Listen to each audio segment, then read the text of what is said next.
کسی جاہل سے کبھی بھی جہالت کے میدان میں مقابلہ نہ کرو۔ جاہل اس میدان کا چیمپئن ہوتا ہے، آپ کبھی اسے اس کے میدان میں شکست نہیں دے سکتے۔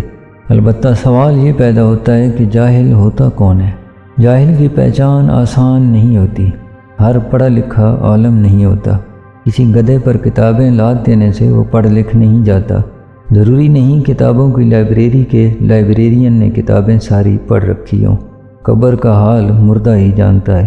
ہم زندہ شخص کے عمل پر گواہ بنتے ہیں۔ ہمیں کسی کا عمل بتاتا ہے وہ عالم ہے یا جاہل۔ مثلا دوسرے کو طعنہ دینا جہالت ہے۔ ایسا کرنے والا کوئی عالم نہیں ہو سکتا۔ طعنہ ایک کمزور شخصیت کی نشانی ہوتی ہے۔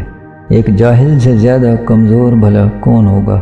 بجائے خود عمل اور امید بننے کے، دوسروں سے اپنی من پسند توقعات اور خواہشات رکھنے سے بڑی جہالت بھلا کیا ہوگی، جو میرے سمیت اکثر لوگ کرتے ہیں۔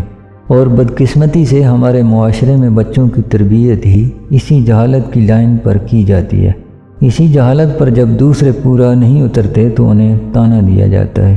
ایک قدیم امریکی کہاوت ہے، دریا پار دوسرے کنارے پر پہنچنے سے پہلے مگرمچھ کو طعنہ نہ دو۔ قدم قدم سانس سانس کی محتاج زندگی کا دوسرا کنارہ انتقال ہے۔ کوئی زندہ کسی کو طعنہ نہیں دے سکتا۔